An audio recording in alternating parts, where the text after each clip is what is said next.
Bonjour à tous et bienvenue à ce nouveau webinaire de l'Académie digitale des PME.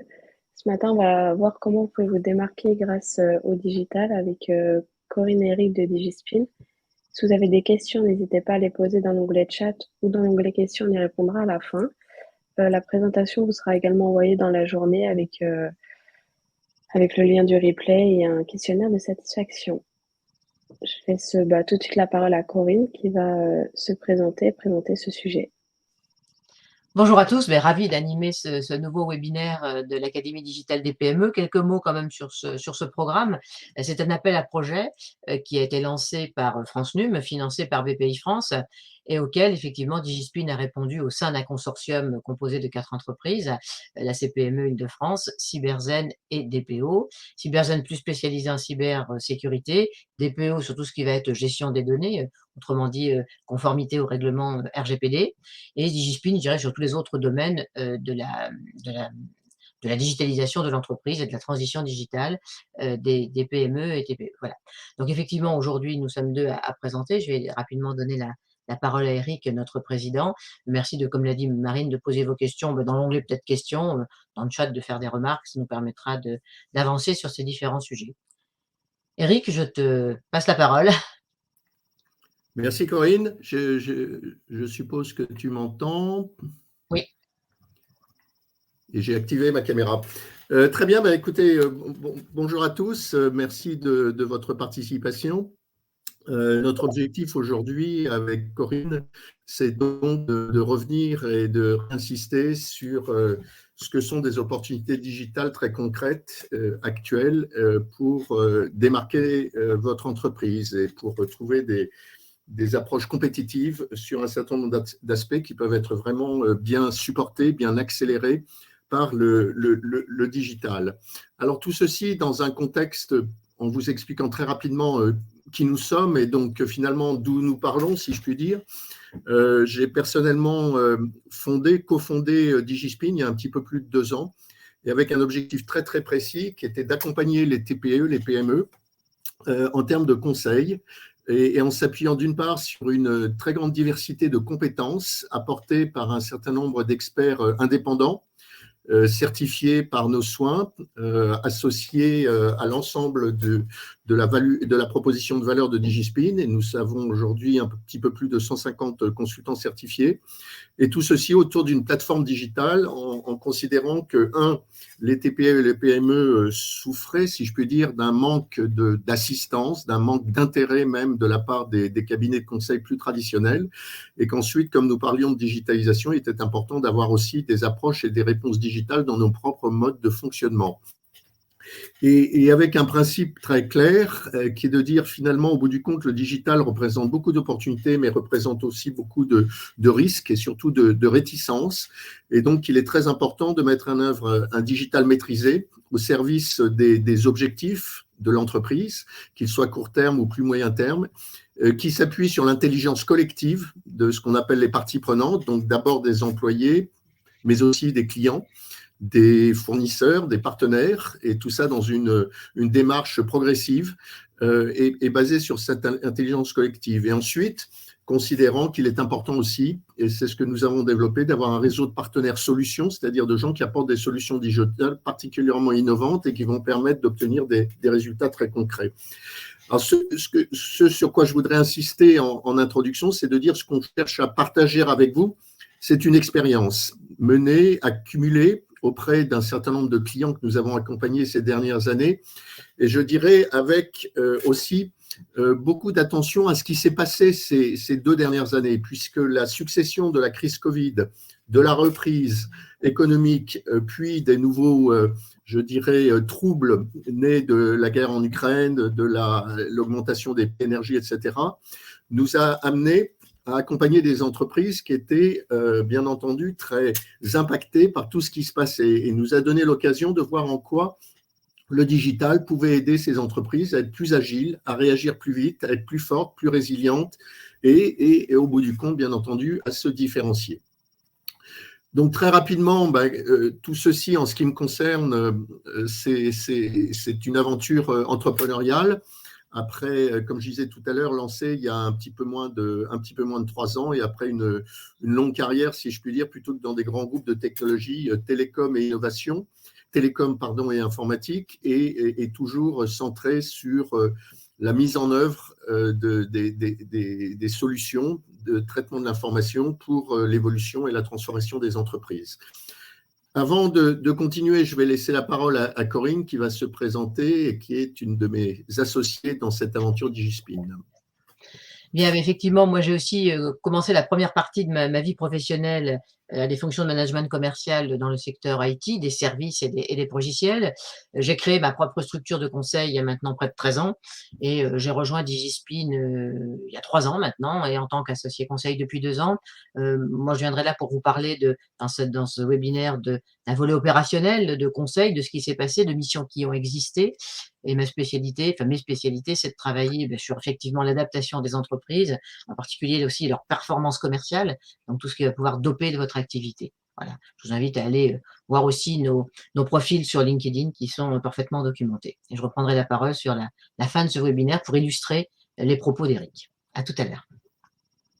Merci. Alors, comme je le disais tout à l'heure, et une fois de plus, c'est vraiment un élément d'expérience, et je suis sûr que vous le partagez tous autant que vous êtes sur ce call, c'est que l'évolution des dernières années, je pense, a un petit peu, j'ai presque envie de dire abîmé, atténué l'image du digital, de la transformation digitale, de l'impact du digital sur nos vies quotidiennes et sur la vie de nos entreprises.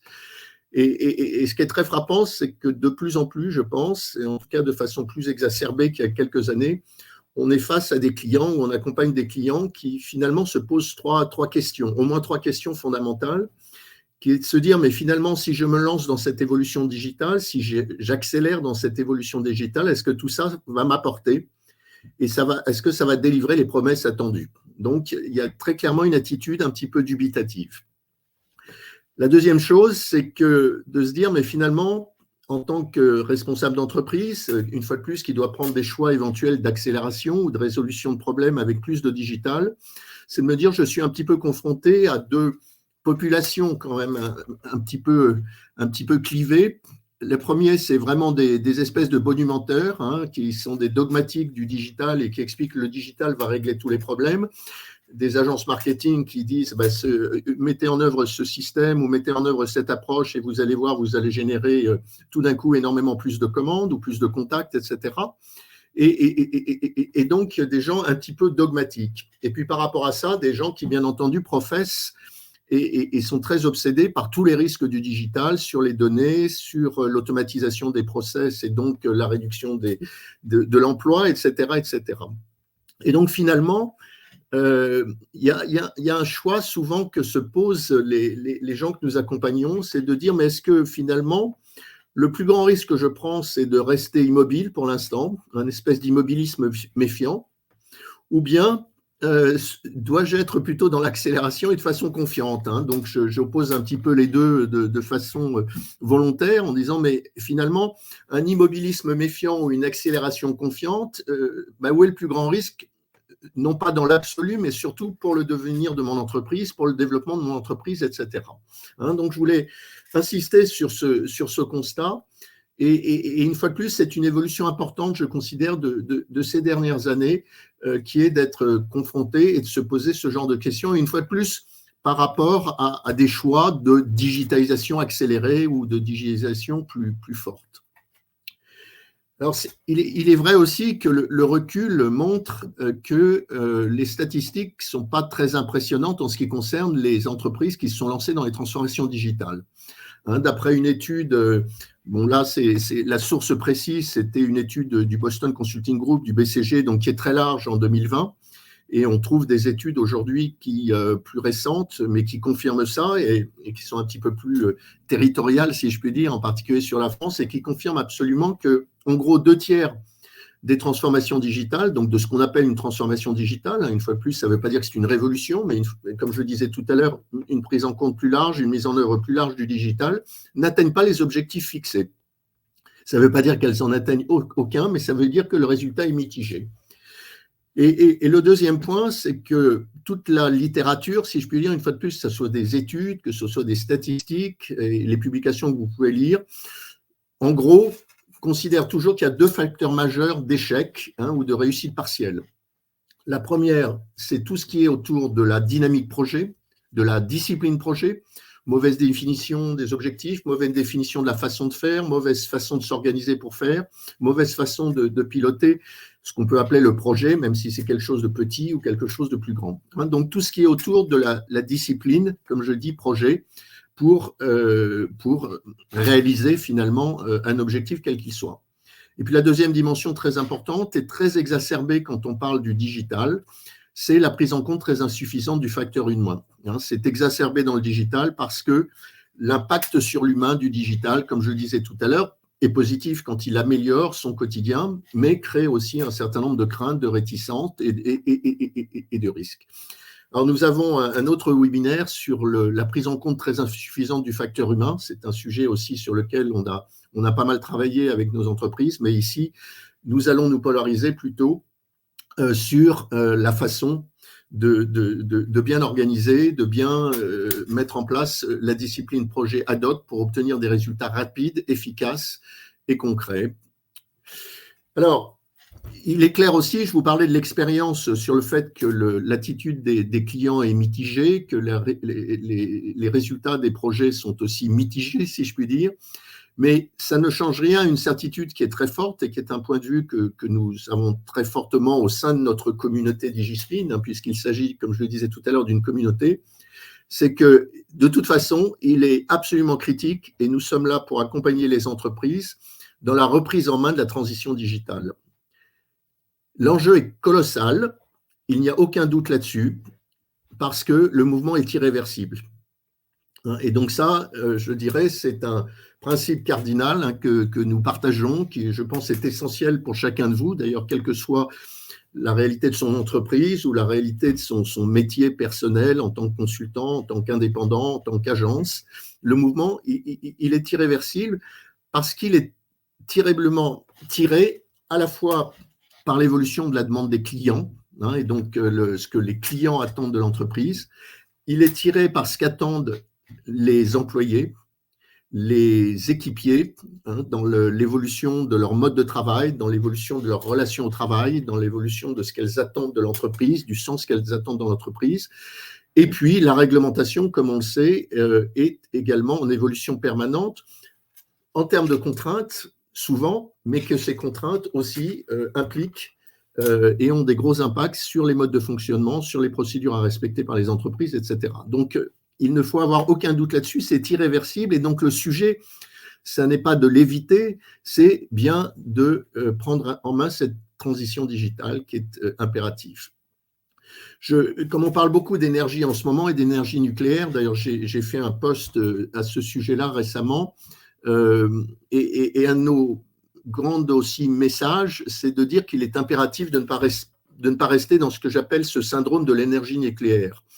C'est-à-dire que entre méfiance, comme je le disais tout à l'heure, immobilisme méfiant et accélération confiante, à l'écoute de gens qui sont des dogmatiques de la nécessité de faire et ceux qui sont des dogmatiques du risque de faire, eh bien, au bout du compte, on ne fait pas grand-chose, on reste dans un état un petit peu intermédiaire, dans un état un petit peu délétère, et j'avoue bien aimer la comparaison avec l'énergie nucléaire dont on parle beaucoup en France en ce moment, c'est de dire, au bout du compte, l'outil s'est appauvri parce qu'on n'a pas osé investir plus avant dedans, et puis on n'a pas non plus travaillé sur des outils alternatifs pris entre des dogmatismes, je dirais, des deux côtés.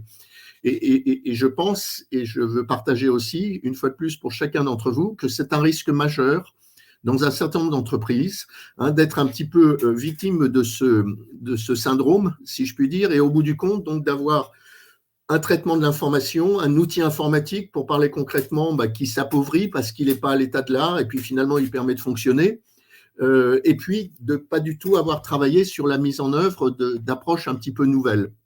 Un exemple, c'est sur le travail hybride, de se dire d'un côté, bon, ben, on n'arrive pas très bien à travailler à distance parce qu'on n'a pas beaucoup changé les choses, on n'a pas beaucoup fait évoluer, par exemple, les outils qui permettent de le faire correctement au sein de son entreprise.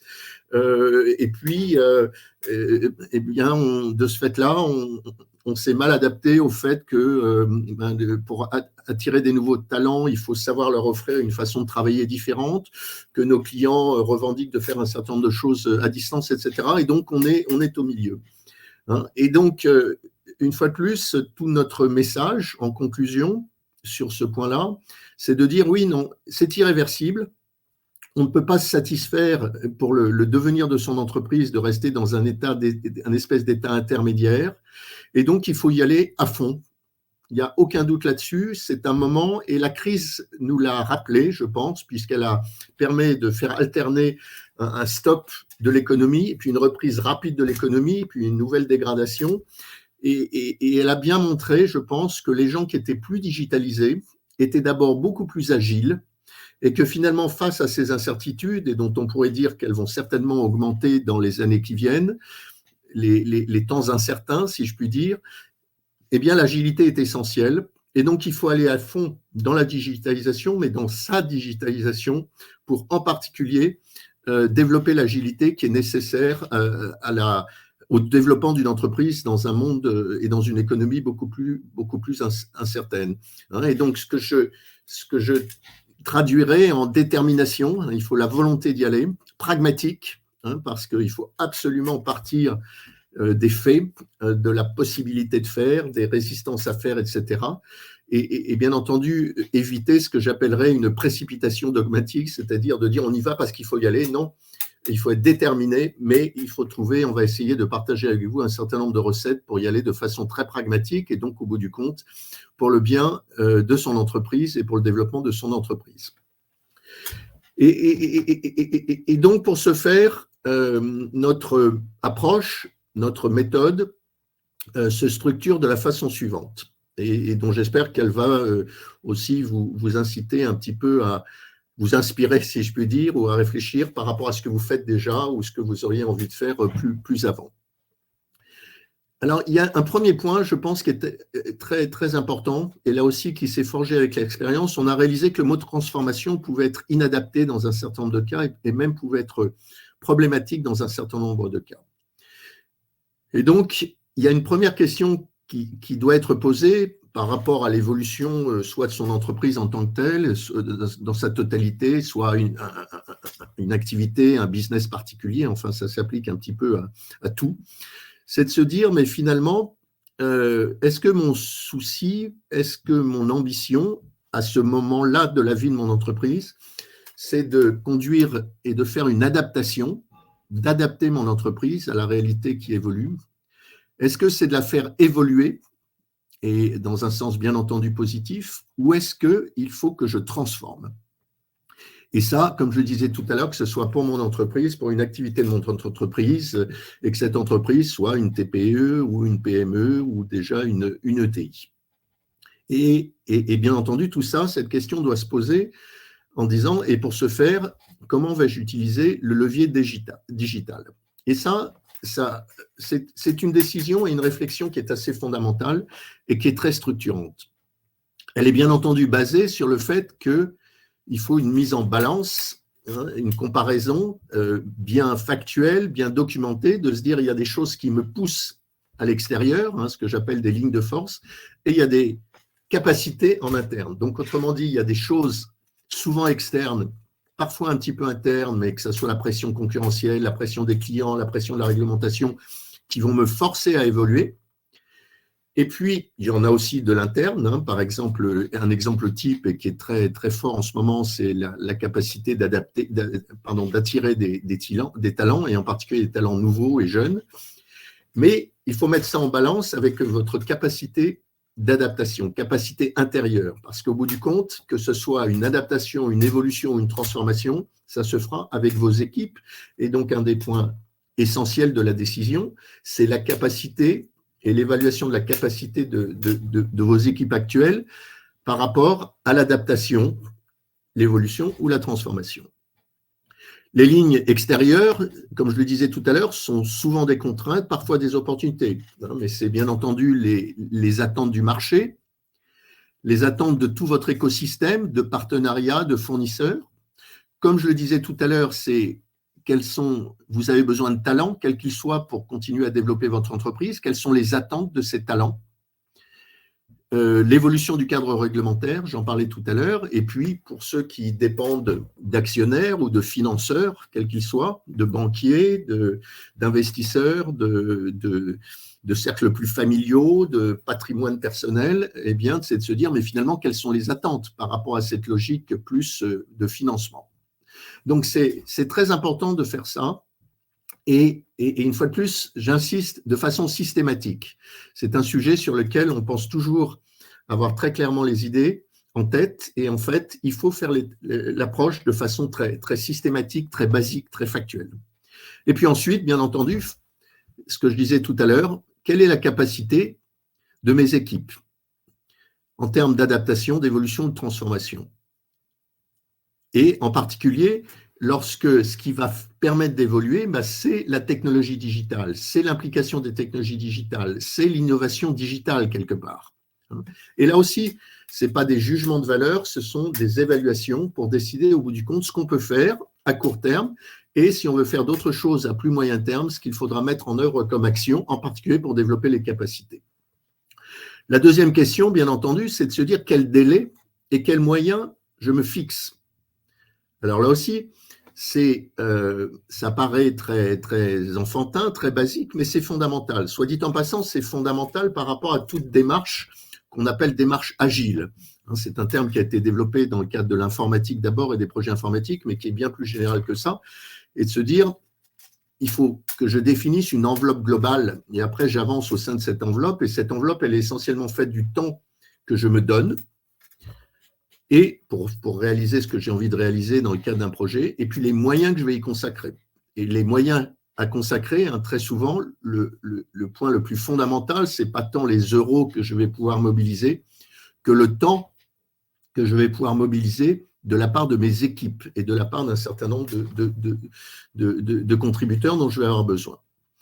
Et puis, il y a une troisième partie qui, je pense, est fondamentale, et une fois de plus, c'est aussi le fruit de l'expérience, c'est de se dire, toute évolution de ce type, de toute façon, il faut être accompagné. Il n'y a aucun doute là-dessus, parce qu'on n'a pas tous les moyens, toute la bande passante, toutes les compétences, toutes les connaissances réunies quand il s'agit de sujets comme celui-là. Et donc, il faut définir aussi qui pour m'accompagner. Est-ce que j'ai besoin d'un partenaire interne, simplement, donc moi, dirigeant de ma TPE, je vais avoir besoin quand même qu'une personne avec moi de l'équipe soit un petit peu plus dédiée à m'accompagner, un petit peu comme partenaire, soit un partenaire extérieur, etc., etc. Mais en tout cas, il est fondamental aussi de se poser cette question-là à ce niveau-là. Et pour terminer, avant de passer la parole à Corinne, et qui va rentrer dans des sujets beaucoup plus pratiques, si je puis dire, de mise en œuvre et de commun, je voudrais juste terminer en réinsistant sur cette notion d'adaptation, d'évolution ou de transformation. Comme je le disais tout à l'heure, un grand enseignement, c'est que transformation digitale, ça fait peur à beaucoup d'entreprises, sans parler d'individus, mais en tout cas beaucoup de responsables d'entreprises, en tout cas dans notre expérience. Et c'est pour ça que le vrai sujet, c'est l'adaptation, l'évolution et la transformation. Sachant que le point, c'est de décider à un moment donné. On peut décider que pour l'instant, on s'adapte, et puis quand on sera un peu plus fort, un peu plus développé, on lancera un chantier d'évolution. Mais il y a quand même en tête que par rapport au digital, un projet d'adaptation, qui est beaucoup plus sous contrainte réglementaire, enfin ce dont on parlait tout à l'heure, ça va être très centré et ça va se traduire beaucoup par une meilleure utilisation de moyens informatiques et digitaux. Donc, autrement dit, ce qui va permettre l'adaptation, c'est souvent, pour une large partie, pas seulement, mais pour une large partie, le fait d'utiliser des moyens informatiques nouveaux, digitaux, plus innovants et plus à l'état de l'art. Donc, c'est important par rapport aux capacités à évaluer et par rapport à l'accompagnement éventuel. Un projet d'évolution, qui est souvent un projet d'amélioration ou d'optimisation, lui, il va être très focalisé sur, principalement, comment je vais utiliser le levier digital, et pas seulement l'aspect informatique des choses, aussi l'aspect réseaux sociaux, l'aspect communication beaucoup plus développé, l'aspect exploitation des données, pour augmenter ce qu'on appelle l'efficience, la productivité de mon entreprise, la rentabilité de mon entreprise, et ou pour accélérer ma croissance. Donc, autrement dit, les projets d'évolution vont être très centrés là-dessus. Et là, bien entendu, c'est beaucoup plus large, puisque c'est la mise en place de nouveaux processus qui vont se servir du digital, beaucoup plus large que la mise en place simplement de nouvelles solutions informatiques. Et par contre, un projet de transformation, lui, quand on parle de transformation, c'est qu'on a vraiment la volonté ou la nécessité de réinventer quelque chose, que ce soit son modèle d'affaires, que ce soit son offre, ses modes de travail, etc., rendus possibles par le digital. Et j'insiste là-dessus parce que, pour revenir et pour terminer avec la première des questions, qui est de dire, mais finalement, qu'est-ce que je dois réaliser, qui est un choix entre une mise en équilibre ou en balance entre les priorités stratégiques, si je puis dire, et les capacités de l'entreprise. Eh bien, répondre à la première question, c'est déjà se mettre dans un schéma qui va être le schéma 1, 2 ou 3, et donc qui va permettre de déjà beaucoup cadrer et diriger la suite, qui est la mise en œuvre des projets associés, et que Corinne va vous décrire maintenant. À toi, Corinne. Merci. Donc, on va rentrer un petit peu dans des illustrations maintenant, des cas concrets auxquels nous avons été confrontés, des situations clients. Et puis, je choisis un thème parce que c'est celui qui m'est favori et que je maîtrise le mieux, qui est tout globalement la relation client, pour illustrer. Alors, c'est pas l'exhaustivité, mais ça vous permettra de mieux, enfin, de comprendre dans vos cas concrets, dans vos situations particulières, où vous vous situez un petit peu. Non. Premier exemple, une PME de 20 personnes, qui se trouve confrontée avec, aujourd'hui, une version de Microsoft Office, qui date un peu. Donc, outre le fait qu'à un moment donné, elle ne sera plus maintenue, ça veut dire qu'aujourd'hui, effectivement, ses collaborateurs lui réclament, l'usage collaboratif, des choses comme ça. Eh bien, il a fallu là, migrer. Alors, on pourrait considérer ça comme un projet technique, mais avant tout, le volet formation a permis aussi dans l'entreprise de mettre en place de nouveaux usages, notamment ce travail collaboratif, qui était pas forcément bien géré, le partage de fichiers, la tenue de réunion, etc., qui était un petit peu bricolage, et là, de vraiment mieux tirer parti, autrement dit, état de l'art du digital sur ces sujets-là. Un autre volet, là, c'était une organisation, une association, une belle association, qui aujourd'hui veut gérer ses adhérents, veut en trouver de nouveaux, etc., et se dit, comment je peux travailler là-dessus? Je me rends compte qu'aujourd'hui, on travaillait beaucoup avec LinkedIn. Ah, il y a eu quelqu'un qui a appuyé sur une flèche, je ne vois plus l'écran. Alors, je vais revenir sur un affichage. Plus on n'a pas vu le partage. Partager la présentation PDF. Excusez-nous, je suis reparti là. Voilà. Donc, cette mission de LinkedIn, l'idée, c'était de dire, Sales Navigator, on utilisait LinkedIn, et puis il y avait une des personnes qui utilisait Sales Navigator, elle a voulu renouveler son abonnement, s'est rendu compte que Sales Navigator avait doublé de prix. Donc, la question, c'est effectivement, est-ce qu'on en a vraiment besoin? Alors, encore une fois, là aussi, quand on est dans une époque de richesse complète, etc., on ne se pose plus les questions, on renouvelle les abonnements.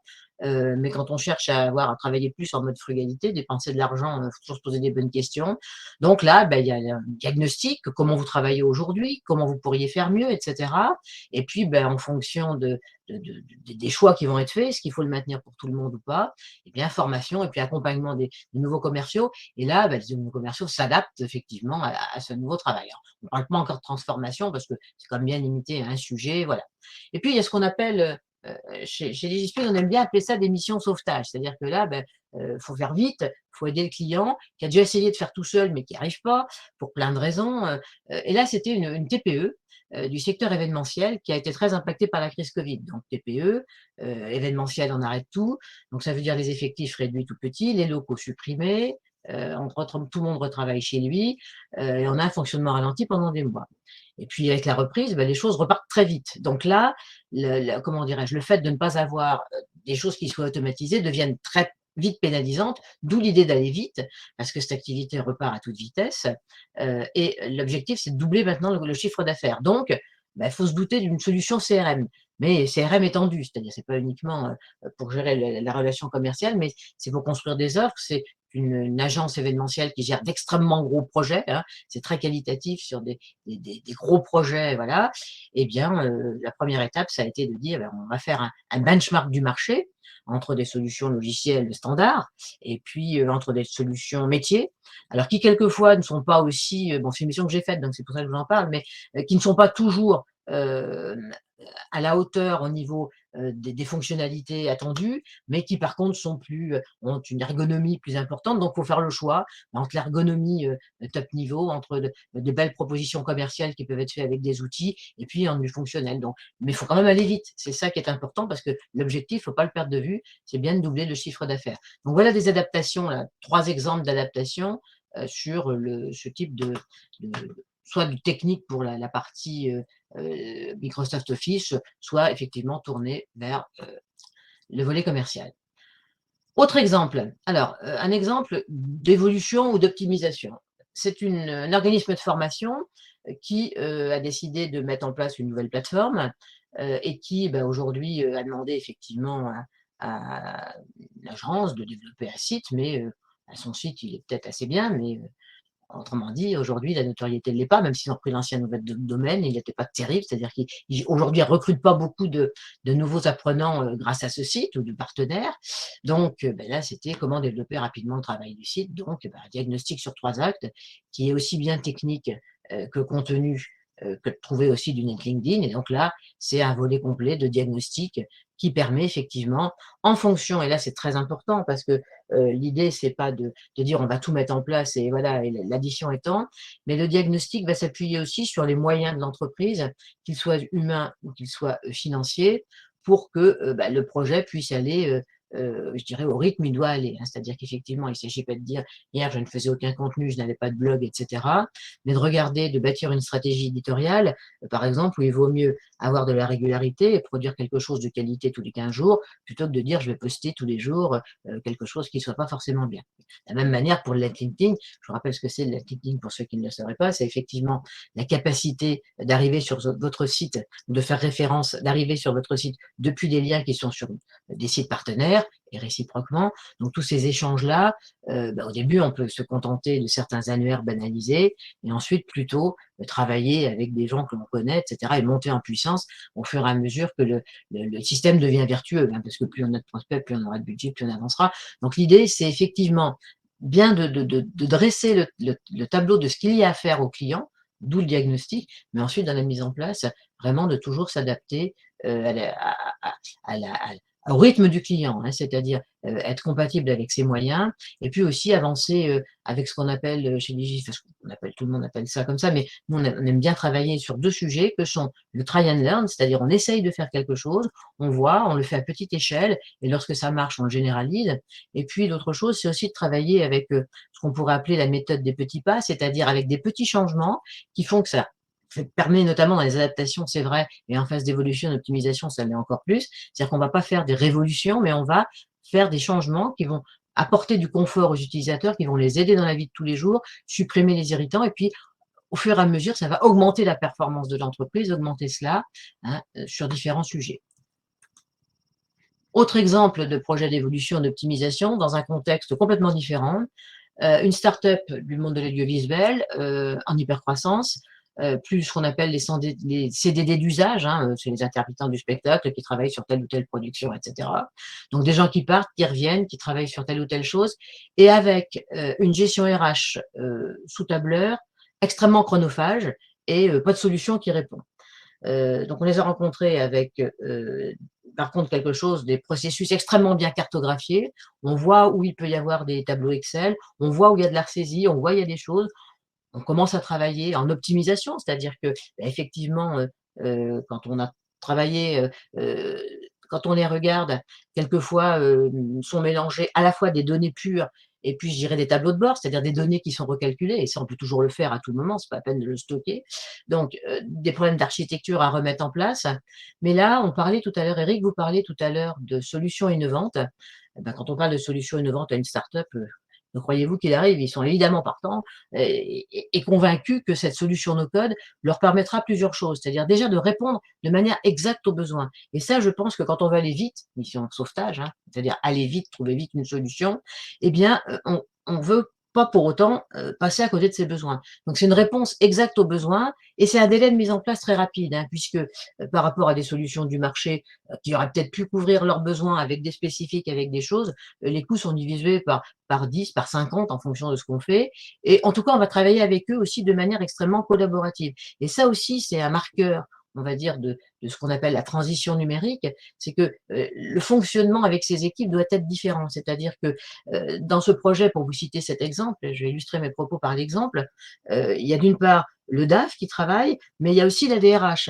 Et puis, il y a aussi les gens de la production qui vont mettre des temps. Et puis, il va y avoir… Donc, c'est vraiment collaboratif. Et l'atelier où on va optimiser ce process, bah, il va y avoir du monde peut-être autour de la table pendant tout l'atelier, mais au moins pour que chacun s'y retrouve un petit peu et comprenne complètement, bien qu'il l'ait vu sur le papier, comment ça va fonctionner. Et ça, ce mode de fonctionnement qu'on pourrait appeler déciloté ou automatisé, va faire gagner évidemment de l'efficience à l'entreprise, parce que tout le temps perdu par des ressaisies, par des automatismes, par des complets sur des fichiers Excel, eh ben, va être complètement supprimé. Et bien évidemment de la fiabilité, hein, parce que une des difficultés, vous le savez tous, quand on fait des RH, c'est qu'on doit sortir, arrêter les comptes à J-, enfin on doit arrêter les prévisions à J-5, derrière faire des retraitements parce que le mois d'après les choses ont changé, il y a eu des absences pas prévues, etc. Et là, on peut avoir beaucoup de choses parce que c'était pas forcément que tourné sur la paye, mais sur des comptes de résultats. Et donc là, l'entreprise pourra encore mieux gérer son entreprise et donc être efficiente sur différents sujets. Donc voilà cette deuxième mission donc, qui correspondait à une mission d'évolution et d'optimisation. Rentrons maintenant dans un cas un petit peu plus complet, qui est un projet qu'on pourrait plus qualifier de transformation. Alors le constat, c'était une PME qui vend des consommables et qui avait deux objectifs. Alors deux objectifs plutôt, c'était quel problème rencontrait-elle? Elle avait un problème, parce que c'est surtout les problèmes qu'on s'attache à résoudre évidemment. Le premier problème, c'était de la perte de clientèle. C'est-à-dire qu'aujourd'hui, elle avait des acheteurs qui faisaient de moins en moins d'achats récurrents. Bon. Et puis qui lui réclamaient: «Bah, écoutez, nous, on voudrait avoir de l'autonomie, voir votre commercial qui vient tous les mois». C'est peut-être pas tous les mois qu'on veut passer une commande, c'est peut-être à la quinzaine, c'est dans certaines périodes. Il y en a d'autres, ce sera au contraire tous les 3 mois, et cetera. On veut avoir de l'autonomie, mais par contre, quand on fasse une commande, on veut surtout avoir beaucoup de réactivité, hein. Là, on voit votre représentant qui passe, le temps qu'il convienne, et cetera. On sait qu'on a toujours une dizaine de jours derrière. Nous, on veut plus d'autonomie et plus de réactivité. Bon. Et puis certains sont même partis, donc là, ça répondait, on montrait vraiment qu'il y avait un problème à ce niveau-là. Et puis, cette entreprise, d'une part, pour compenser peut-être ceux qui étaient partis, puis aussi, elle voulait aussi se diversifier, elle voulait vraiment avancer. Donc là, il y avait aussi un problème d'efficience à régler, puisque il y avait pas forcément de moyens pour aller chercher de nouveaux clients.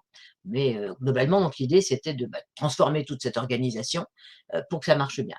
La première chose, la première transformation, enfin, il y a eu des diagnostics et des études, je vous passe le détail, là je vous montre juste maintenant le résultat.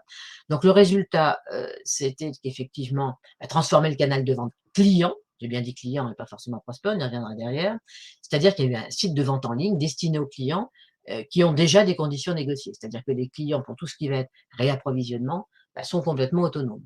Alors évidemment, ça a un impact direct sur les livraisons, c'est-à-dire que la logistique, tout ce qui était livraison était géré par des bons plus ou moins manuels qui venaient de l'assistance, qui venaient de ci, et cetera. Là, c'est le site qui directement va déverser les commandes, donc il faut répondre vite, et cetera. Donc là, la question de se dire comment va-t-on gérer effectivement cette logistique, les outils qui sont là, est-ce qu'ils vont bien, et puis surtout que les équipes aussi apprennent à travailler de manière un peu différente. Donc c'est la transformation d'une fonction. Autre fonction transformée, c'était la génération des leads, c'est-à-dire que on avait mis un site en ligne pour un site de vente en ligne, c'est une chose, mais il fallait aussi que ce site soit référencé, notamment pour maintenant pouvoir générer des leads entrants, hein, c'est-à-dire aller conquérir de nouvelles cibles. Donc, où est-ce qu'on veut aller chercher ces livres? Comment doit-on les aborder? Comment doit-on les trouver? Donc, il y avait effectivement le référencement au sens technique et contenu, hein, parce qu'il y a toujours ces deux volets. Et puis, bien évidemment, utiliser aussi les réseaux sociaux, hein, pour définir plus particulièrement les personas. Excusez-moi, il y a une erreur de frappe. Choisir effectivement les bons sites, parce que les réseaux sociaux, effectivement, on a fait plusieurs webinaires sur le sujet. Et là, j'avais encore un client il y a quelques jours qui voulait qu'on l'aide à travailler sur les sites, mais la première question, c'était effectivement de se poser, c'était un CFA, et ce CFA n'était pas forcément sur les bonnes plateformes qui permettent d'attirer les étudiants. Bon, donc là, en fonction des clientèles de ce client, il fallait effectivement choisir les sites pertinents et avoir aussi une stratégie éditoriale qui convienne, bien évidemment, et une animation à terme de ces réseaux, de ces communautés. Alors effectivement, là, c'est aussi où la transformation peut avoir une étape intermédiaire avec de l'externalisation, parce que le temps que les équipes se mettent avec ce nouveau rythme, et là, il y avait un basculement, effectivement, une étape transitoire entre, d'une part, les commerciaux qui se retrouvaient, enfin, je suis là plutôt, les logisticiens et puis les générations de leads avec des assistantes qui n'avaient plus les commandes reçues, qui devaient peut-être inclure aussi cette fonction de qualification de lead et donc des changements de métier. Et en particulier, la fonction commerciale, donc, se trouve en quelque sorte réinventée. Donc là, effectivement, comment va-t-on traiter les leads générés par le site? Donc ces assistantes commerciales vont qualifier, effectivement, donc il faut les former, il faut leur apprendre un nouveau métier. Elles étaient habituées à travailler avec des clients, là, elles se retrouvent avec des prospects, donc mettre en place des choses, des kits de qualification. Et puis, c'est aussi une transforme de l'approche des commerciaux terrain, c'est-à-dire que, les commerciaux terrain n'avaient pas forcément habitude de rencontrer des prospects qui avaient déjà fait une grande partie de leur parcours sur le net. Pour certains d'entre eux, j'entends bien, certains d'autres le savaient déjà, mais le parcours d'achat, maintenant, comme il y a un site avec l'ensemble des produits, eh bien, quand les clients arrivent et quand les sites arrivent, les questions sont plus précises sur les volumétries, sur des choses comme ça, et donc c'est pas forcément sur expliquer les généralités de la vente et donc travailler de manière différente, donc transformer leur métier. Pour certains d'entre eux, c'était quelque chose de très nouveau.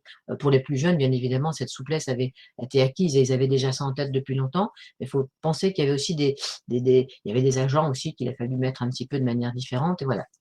L'idée, c'était aussi d'utiliser LinkedIn parce que, pour trouver de nouveaux contacts, parce que c'est vrai que c'est bien de générer des leads, mais c'est bien aussi d'aller chercher des nouveaux contacts, faire des campagnes de prospection. C'est bien aussi, même si c'est une génération de leads, de comprendre une organisation, hein, notamment quand on travaille dans des comptes de taille assez importante, de comprendre un petit peu comment l'organigramme est construit, qui a des responsabilités, et de poser les bonnes questions lorsqu'on se trouve en face de son prospect pour savoir comment les décisions sont prises. Et ça aussi a eu une vocation à transformer le suivi des clients, puisque le seul indicateur qu'il y avait avant, c'était le CA, combien il a commandé de récurrence, client, c'est un bon client, etc. Et là, maintenant, comme les clients sont plus autonomes, alors ça aussi, c'est progressif, hein, c'est-à-dire qu'il faut, tous les clients, quand on bascule une transformation comme ça, je vous ai parlé tout à l'heure de triangle, de méthode des petits pas, il faut choisir les premiers clients qui étaient demandeurs, les mettre dans cette fonction-là, regarder comment ça marche pour que la logistique au niveau de la mise en place puisse suivre, pour que tout le monde, toute la chaîne en fin de compte de valeur puisse s'adapter. Et puis, lorsqu'on voit que les premiers clients, ça marche bien, tout est rodé, eh bien, essayer d'agrandir le parc client sur la nouvelle méthode. Donc, ça permet de moins visiter les clients souvent, et puis surtout d'avoir des visites qui soient beaucoup plus qualitatives et qui ne s'approchent pas uniquement sur la prise de commandes récurrentes, mais plutôt sur le service client, sur de nouveaux services qui pourraient être apportés, sur des diversifications. Donc, autrement dit, travailler là aussi en étroite collaboration avec les parties prenantes. Alors, les parties prenantes de l'entreprise en interne sont les collaborateurs. C'est vrai que là, il y avait aussi une demande des commerciaux qui disaient, mais moi, les réseaux sociaux, on n'y est pas, ce serait quand même bien de faire quelque chose, faudrait regarder, j'ai mon camarade qui est là, qui le fait. Bon, la boîte était un petit peu, vous avez compris, était un petit peu en retard sur ces sujets-là. La direction n'était pas encore convaincue, mais là, donc ça veut dire que tout ce que je vous raconte ici, c'est un projet global qui va s'étendre sur plusieurs mois. Par contre, le constat qui a été fait entre ce qui était des adaptations, des évolutions, puis là, on voit bien qu'il y a des transformations, va se mettre en place progressivement dans le temps. Je vous prends l'exemple des clients, c'est l'extérieur, donc c'est moins à la main de l'entreprise. Donc ça veut dire que le fait de transformer un mode de fonctionnement chez les fournisseurs, chez les clients, doit se faire de manière extrêmement progressive et le choisir. Effectivement, il y en a certains qui ne passeront jamais peut-être leur commande de cette manière-là via le nouveau site qui a été créé. Donc, quelques exemples pour vous montrer que la transcription numérique, c'est effectivement, comme l'a dit Eric, différents types de projets, différents sujets, que l'idée, c'est d'avant tout de savoir prioriser, de savoir surtout ensuite avoir un rythme de mise en œuvre qui soit dépendant de l'équipe qui est sur place, de son environnement aussi. avec des priorisations différentes. Et puis, ce qui est important, c'est effectivement d'avoir un cap, de le tenir, mais quelquefois, les chemins ne sont pas forcément directs. Et puis, il y aura encore des choses qui vont se passer. Mais le principe, c'est d'avoir agilisé, en quelque sorte, son entreprise, de l'avoir rendue plus souple, plus adaptable, de telle sorte que s'il y avait des à-coups, comme celui que nous avons pu vivre, ceux que nous vivons actuellement, d'ailleurs, Eric a tout à l'heure parlé de problèmes de crise d'énergie, problèmes de guerre, problèmes d'approvisionnement, problèmes des talents, et sans compter la crise sanitaire au préalable. Donc, toutes ces choses-là arrivent, et je pense qu'il va y avoir tout un tas d'autres sujets, c'est du monde très, très volatile, très, très changeant, très incertain aujourd'hui. Et tout cela va faire que, en étant agilisé, soit avec des processus qui sont complètement automatisés, soit avec des équipes qui sont beaucoup plus, pas forcément tracées sur des fonctions particulières, mais des fonctionnements qui peuvent être un petit peu variables en fonction des projets sur lesquels on travaille. Toutes ces organisations, on va dire, beaucoup plus agiles, permettront de mieux franchir ces différents caps. Voilà, je crois que j'en ai terminé. Il nous reste à vous souhaiter un bon courage. Et puis maintenant, ce qu'on vous propose, c'est, Eric et moi, de répondre aux questions que vous vous poseriez. Donc, la plus difficile, c'est la première question. Qui se lance? Je regarde s'il y en a eu certaines qui ont été posées dans le chat, dans les questions. Donc, j'ai illustré ces propos par des exemples. Peut-être dans vos organisations, avez-vous vous-même vous posez-vous des questions, ou par rapport aux difficultés rencontrées, vous êtes-vous reconnu dans ces différentes natures de projets pour rebondir, ressaisir une opportunité, ou répondre vraiment à une pression très forte de votre environnement, des concurrents aussi, qui sont effectivement quelquefois pressants et contraintes et qui poussent l'entreprise à réagir? Alors, il n'y a personne qui se lance, personne n'ose poser de questions. Alors, première question. Bonjour, auriez-vous quelques exemples de budget? Alors, par rapport, j'aimerais bien voir la suite pour pouvoir essayer de répondre mieux. La suite de la question arrive.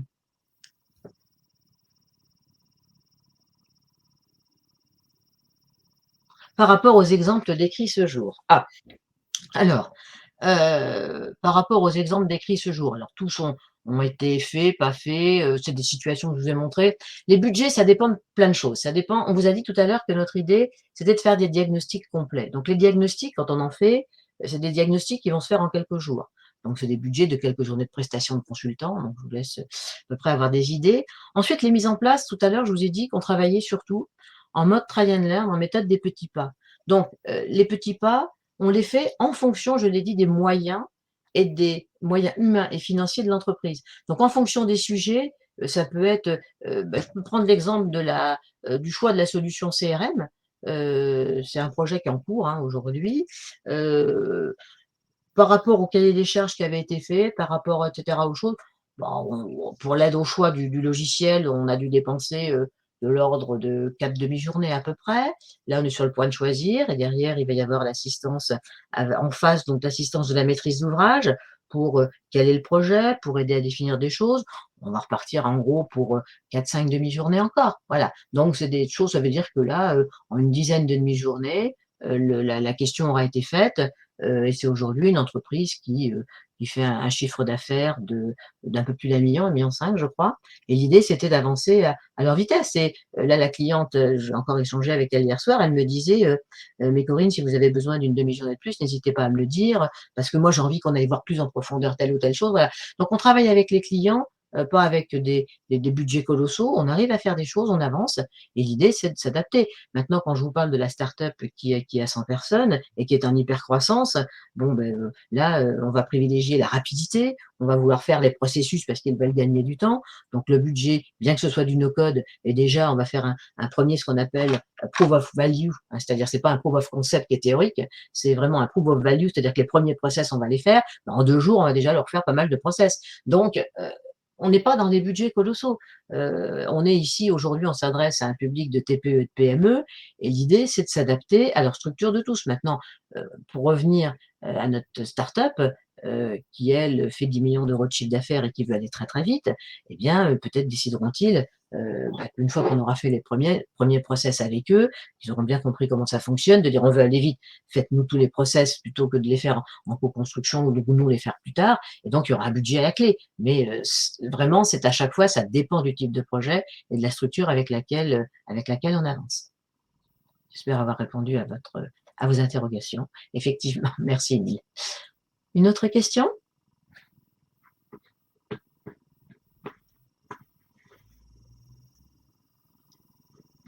Qui se lance?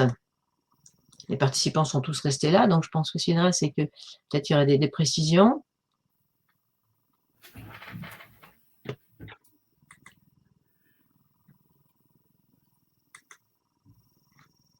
Il y a d'autres questions ou...